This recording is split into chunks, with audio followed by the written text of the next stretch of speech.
All right, guys, so the very first concept we need to understand is about the structure of the throat. So what we see if we lift up the neck here, we have the two large muscles on the side of the neck that are like cables. These are the sternocleidomastoid or the mastoid processes. More important than that is the vagus nerve, which is behind that. And the vagus nerve can deeply affect blood pressure and consciousness. I have a deep treatment of striking into the so-called brachial plexus on my Combat Systema Level 5 striking download. I also have segments of it freely available on YouTube. If you just put in my name, Kevin Secor, and brachial stun, you will find it. But we should be very cautious about impact here. Underneath that in the center, we have the trachea, the windpipe itself. And pressure to the trachea, particularly impact, can cause it to kink and collapse, and sometimes it's slow to reopen, sometimes it doesn't, sometimes it can get kinked and cause suffocation, and it can also cause breaking. And if that does break, there's usually a collapsing, a constriction of the throat, and blood flow going down either into the airways and into the lungs, which can cause serious issues, if not death.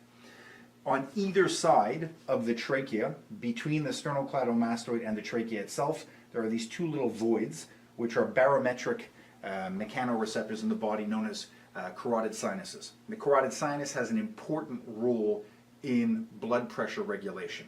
Some people have hypersensitivity, and thereby slight pressure can cause heart dysfunction, but even on a healthy person, impact or manipulation can affect the pulse. So I need to understand that any pressure that's applied directly to the trachea is naturally going to create a response. If I use my own, when that comes into the throat, very few people will naturally stay there. They will either bring the chin down to somewhat protect it, but if the pressure continues, they're ultimately going to flinch away, shirk away from it, and thereby it will tend to attack more one side than the other.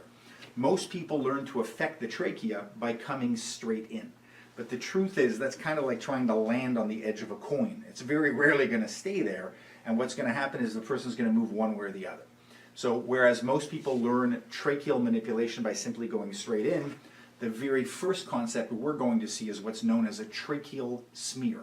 And what that means is that if I lift Jordy's chin up, rather than coming into a trachea that has some laxity, and which can go one way or the other, we would rather come in from one side or the other, pushing the trachea in effect, and I'm going to use the stick to represent it, pushing the trachea to one side or the other. Whenever I affect the trachea, I'm going to have a hinge or a fulcrum at one side, and I'm going to be looking to pull that lever from the opposite end to in effect smear, slice, and cut that trachea in. This is going to remove some of the laxity that often causes temporary slippage or escapes, and it's also going to determine more control. If I'm coming in and smearing the trachea that way, nobody's going to push against it. We know they're going to move with the smear. And likewise, even if my arm is coming in from here, but it's starting on the far side, and in effect smearing the trachea the opposite direction, then it's going to encourage and motivate him to move in the opposite direction. So be very, very cautious when smearing the trachea. You will develop tracheal flexibility, but a lot of us have very, very rigid windpipes when we start. Be extremely careful about whipping in with impact. While this is a technique that we would use combatively, it's not something that's safe to be repeated in training. Impact can cause kinks in arteries that can manifest problems, create cholesterol blockages down the line, and cause all sorts of dysfunction. There's even studies now showing that people can be choked too profoundly, too rigidly in training, and then develop unconsciousness or dizziness that comes out immediately thereafter, a very slow recuperation, and ultimately kinking in the arteries, which down the line can lead to health issues. So even relatively safe things like arterial chokes can cause problems down the line. So everything we're showing has to be treated safely and responsibly in your own training.